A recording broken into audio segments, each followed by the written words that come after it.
اینجا وای نستیم بریم بالا. آخه نمیشه اینجا قرار اتفاقی هم بیفته اینجاست. اینجا وای نستیم. بفرمایید برید.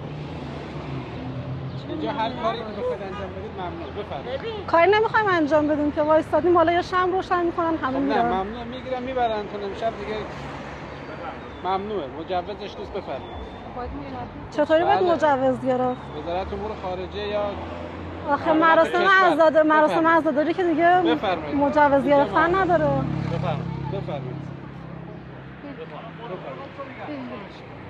بفرمایید.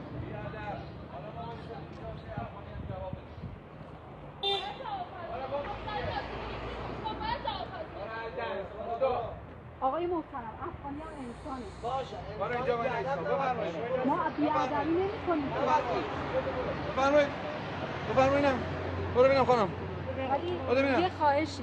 توهین نباید کرد. شما برای اینجا وای نایستا شما با توجیه نکن. بفرمایید. برو ببینم.